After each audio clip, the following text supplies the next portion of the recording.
D'abord, j'aimerais rendre hommage à Yahweh, Bahashem, Yahweh Bahashem, Raha Kodash. Shalom aux élus de bonheur, respect aux apôtres et aux intégrés Houston et salutations aux croyants et aux croyantes. Ici, frère Amos et je suis back avec une autre leçon inspirée de Yahbashim Rachai. Alors, cette leçon-là, c'est une leçon sur, comment dirais-je, l'étrange façon que l'enseignement de Yahbashim Rachai nous a été donné, a été enseigné, que la plupart des gens ne peuvent pas y comprendre. Car les enseignements que nous adhérons, nous les prophètes des autres élus, peuvent paraître étranges pour le commun des mortels. Parce que parmi la population, il y a quand même du monde qui sont au courant qu'il y a une nouvelle ordre mondiale et que il y a peut-être une famine qui s'en vient. Mais à quelque part, eux autres pensent pouvoir protester, aller contre leur gouvernement et puis, bon, s'en sortir. Mais nous, notre plan peut paraître, comment dirais-je, pas trop conventionnel pour le commun des mortels. À vrai dire, de dire que notre plan de sortie, notre seul plan de sortie, c'est notre Seigneur et Sauveur Yahbashim Rachai. Donc, ça peut paraître étrange pour le commun des mortels dans la population. Ils ne peuvent pas comprendre ces choses-là. Ils savent quand même qu'il y a des camps de FEMA, ils savent qu'il y a la famine, comme je vous dis. Ils pensent stocker des armes, des revolvers et puis de stocker de la nourriture à pouvoir combattre la famine, contre la famine en voulant dire avec la nourriture, en stockant la nourriture, mais ils ne savent pas que c'est une période dont l'humanité n'aura jamais connu auparavant et qu'ils ne connaîtront pas par la suite. Et il y a déjà eu plusieurs famines dans l'histoire. Et ça va être la plus grosse famine et les plus grosses tribulations que l'homme n'aura jamais connues. Donc, adopter l'enseignement qui peuvent paraître étrange à leurs yeux, d'ailleurs, Bashim Rachai, c'est comme une folie d'après eux. Mais nous savons tous, nous, les optimistes élus, que la bénédiction, la bénédiction de Issa, qui est de l'épée, ça veut dire il a été béni de l'épée, des points de vue charnel. Alors aller rivaliser contre lui, sur un aspect charnel, va juste amener la mort. La seule porte de sortie, c'est Yahbashim Yahushai. Et si tu n'as pas Yahbashim Yahushai, alors il n'y a pas vraiment grand-chose pour toi. Donc, il faut croire à l'enseignement considéré étrange de notre Seigneur Yahbashim Rachai, car en effet, les enseignements de Yahbashim Rachai sont étranges. Et puis, si on va commencer la leçon avec actes 17 et 19, ça c'était quand Paul, certains philosophes des épicuriens et stoïciens lui parlaient et ils lui ont dit, comme ça, actes 17 et 19. Et ils le prirent et le menèrent à l'Aréopage, disant, pouvons-nous connaître quelle est cette nouvelle doctrine dont tu parles? Une nouvelle doctrine. Car tu apportes certaines choses étranges à nos oreilles. Nous voudrons donc savoir ce que ces choses veulent dire. Alors, jusqu'à aujourd'hui, si tu n'as pas eu l'enseignement de Yahbashim Rachai, ça peut paraître une chose étrange de dire que Yahbashim Rachai va venir transpercer le ciel et venir nous délivrer de Issa, le diable. Mais s'il faut le croire, et c'est des choses qui vont arriver car elles sont écrites. Et puis, tous ceux qui ont mis leur confiance en Yahbashim Rachai n'ont jamais été déçus. Donc, celui qui... J'ai eu un peu cette envie de faire cette leçon-là à cause du camp hier, voyant... on ne sait pas si c'était un idomite ou quoi que ce soit, mais il y avait un individu qui ne pouvait pas adhérer à cet enseignement. Pour lui, c'était étrange. On lui a expliqué combien de fois que Issa, c'est une nation. Et puis, on lui a expliqué que, c'est pas juste tu peux pas juste juger par l'apparence physique, c'est une chose spirituelle. Et puis bon, il faisait semblant de comprendre, mais en réalité il ne comprendrait pas. C'était des choses étranges pour lui. Et puis après ça, on lui a dit, mais Et il faut que tu crois en Yahweh Shemashai, au Dieu Tout-Puissant qui va venir transpercer le ciel avec les chariots et les millions de anges pour venir nous délibérer du mal qui est Issa le diable. Bon, encore une fois, pour lui, c'était étrange. Lui pouvait pas comprendre que, bon, tout le monde peut être malfaisant, mais celui qui est le peuple malfaisant, c'est Issa. Non, lui, il disait que, non, bon, il pouvait pas comprendre, c'est l'enseignement on lui disait. En fin de compte, il est parti, puis il est parti avec ses idées, donc il n'a pas vraiment compris, parce que cette doctrine, encore une fois, est étrange pour ceux qui n'ont pas reçu la bénédiction de Yahweh Shemi Awishai. Si on regarde maintenant je vais aller à Jean 8 et 23. À Jean 8 et 23, il est écrit, il leur dit, vous êtes d'en bas, je suis d'en haut. Vous êtes de ce monde, je ne suis pas de ce monde. Alors, Yahweh Shemashai, quand il nous a donné cet enseignement-là, c'est un enseignement qui vient d'au-delà. Il ne vient pas de ce monde, donc lui, il est de en haut. Et nous qui avons eu cette bénédiction de comprendre la vérité, nous avons eu une bénédiction d'en haut, du au-delà. Même façon que le salut va venir du au-delà, c'est pas une affaire charnelle. Combattre avec Issa n'amènera rien. Comme l'individu disait qu'il essaie de rassembler des gens pour aller manifester contre le premier ministre, alors il va juste tomber dans le pétrin à la place de mettre sa confiance dans Yahweh Shemashai. Mais en même temps, s'il n'a pas pu comprendre et puis il n'est pas vraiment apte à comprendre, ça veut dire qu'il n'est pas quelque part un Israélite. Mais on ne sait pas. On avait peut-être le doute qu'il aurait pu être un Israélite, mais en fin de compte, non, parce qu'il a finalement, il a parti. Donc, il n'a pas la sagesse de comprendre les instructions, les enseignements étranges que nous adhérons, nous, les prophètes. Les enseignements étranges de Yahweh Shemashai. C'est comme dans Actes 17 et 19, Paul parlait de résurrection, que Yahweh Shemashai est résurrecté, et puis ça c'était étrange pour un enseignement étrange. Et puis aujourd'hui, nous sommes dans la même position que Paul. Nous essayons d'expliquer la doctrine de notre Seigneur, notre Sauveur. Et puis, bon, pour la plupart des gens, ça paraît une doctrine étrange à cause qu'ils n'ont pas la sagesse avec eux. Pour comprendre cette doctrine-là, il faut aussi avoir la sagesse. Si on va à Corinthiens, 1 Corinthiens 2 et 14, il est écrit, « Car si je prie dans une langue inconnue, mon esprit prie, mais ma compréhension est infectueuse. Qu'est-ce donc? Je prierai avec l'esprit, je prierai aussi avec la compréhension. Je chanterai avec l'esprit, je chanterai avec la compréhension. » Alors vous voyez, pour avoir cette compréhension-là, pour avoir cet esprit-là, il faut que ça a été donné par Yahweh Shemashai, la sagesse. Parce que c'est juste la sagesse du Saint-Esprit qui va faire en sorte que tu vas comprendre et puis tu vas pouvoir échapper à Issa le diable.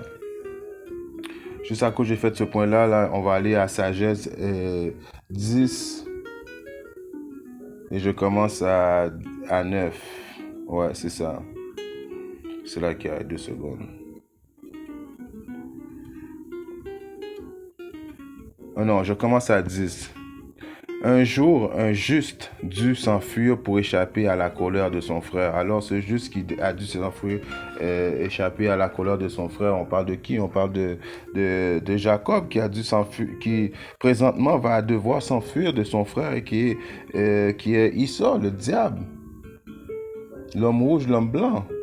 Juste à cause j'ai fait ce point-là, juste pour le prouver, on va aller à Genèse 27 et 41. À Genèse 27 et 41, il est écrit, et Issa prit Jacob en haine. Alors Issa prit Jacob en haine, son frère, à cause de la bénédiction avec laquelle son père l'avait béni. Alors la bénédiction, nous savons, la bénédiction, c'est nous allons être transformés à l'image de Yahweh Shemashai et nous allons être des rois, des dirigeants de la terre pour toujours. Et puis, Et puis nous allons avoir avec Yahweh la domination sur toutes les nations. Bref, il y a tellement de bénédictions qui attendent Jacob très bientôt que même nos yeux et nos oreilles n'ont pas encore vu qu'est-ce que Yahweh Shemashah a réservé pour nous. Donc, et lui, il a été jaloux pour ça, avec laquelle son père l'avait béni. Et Issa dit en son cœur, le jour du deuil de mon père approche et alors je tuerai mon frère. Alors, éventuellement, il n'avait pas réussi à le faire, ils se sont calmés, mais l'esprit de Issa est toujours sous ses démons. Et puis, maintenant est la période où ils vont essayer de, justement, exaucer ses vœux, de nous exterminer. Vous comprenez? Ça s'apprête très bientôt. Ils ont déjà commencé à se manifester. Donc, revenons à Sagesse 10 et 10. Je commence à 9. Sagesse 10 et 9. En revanche, la sagesse a délivré ses serviteurs de tout malheur. Alors, c'est la sagesse qui délivre la compréhension de cette soi-disant dit doctrine étrange que le monde appelle, car ils n'ont pas reçu l'Esprit Saint pour comprendre.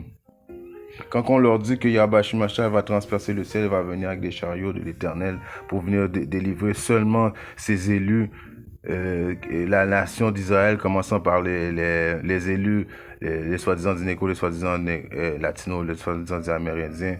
Et c'est une doctrine étrange. Un jour, un juste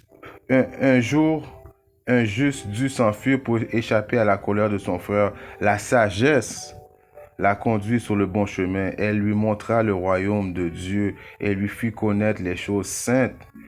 Elle lui accorda le succès dans son dur travail et multiplia les fruits de ses efforts. Alors que des jaloux cherchaient à l'exploiter, il se tint à ses côtés pour le rendre riche. Il le garda de ses ennemis et le protégera contre ceux qui lui tentent des pièges. Alors vous voyez, c'est la sagesse qui va nous permettre de pouvoir être préservé des malheurs que Issa se réserve pour nous et non aller manifester, faire des groupes de manifestation, aller contre le Premier ministre. Non, c'est adhérer à soi-disant dit l'enseignement étrange de notre Seigneur et Sauveur qui va nous donner victoire. Si on va maintenant à Isaïe,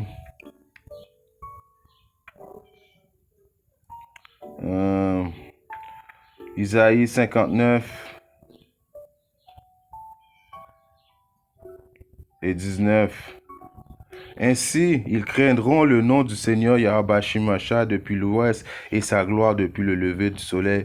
Quand l'ennemi viendra comme un fleuve, l'esprit du Seigneur lèvera l'étendard contre lui. Alors l'étendard, c'est quoi l'étendard? Ça veut dire, encore une fois, il va lever, il va faire des œuvres miraculeuses, des œuvres étranges. Il y a des soi-disant dits optimistes élus qui vont disparaître sur Issa, comme Shadow, disparaître comme Ninja, you know? C'est des choses étranges qu'il faut croire et puis qui vont arriver.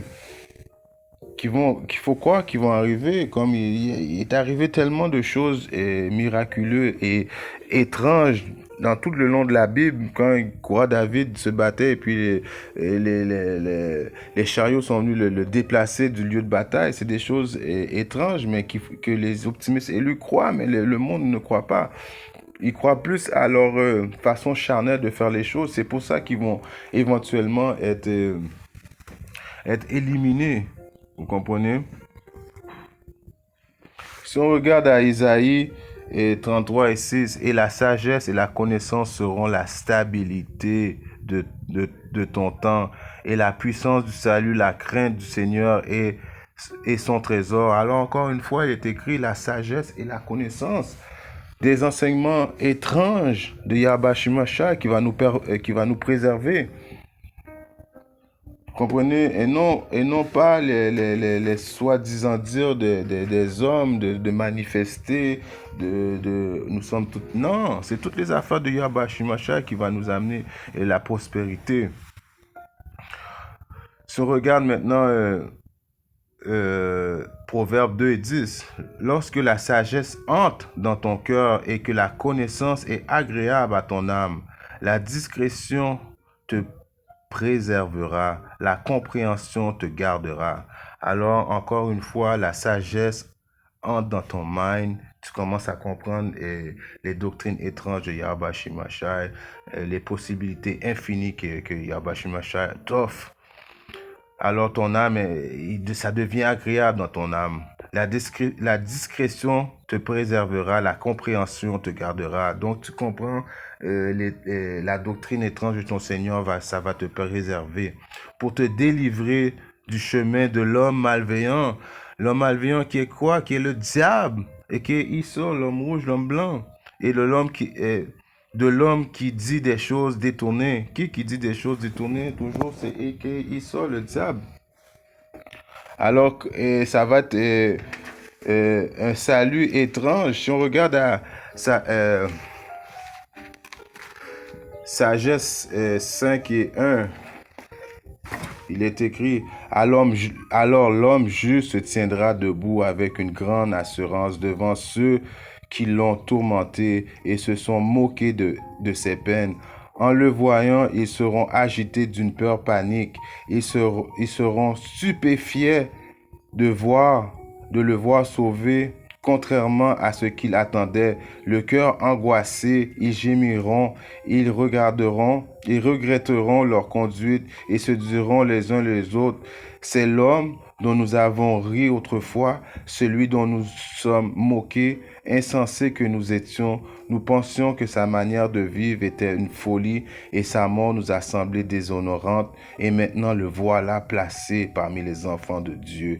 Il participe à la gloire des anges. Alors encore une fois, quand les autres ils n'ont pas cru à la doctrine qui disait étrange, mais en même temps, elle est étrange. Elle n'avait pas été donnée à tout le monde. C'est une doctrine qui vient de au-delà, comme j'ai lu auparavant. Alors les autres, ils vont être bouche bée et de voir que nous sommes délivrés d'une manière, comme qu'ils appellent, étrange. Alors, c'est ça va leur coûter, ça va leur faire vraiment un feeling de stupéfiance, comme qu'il est écrit. Si on regarde maintenant à 1 Corinthiens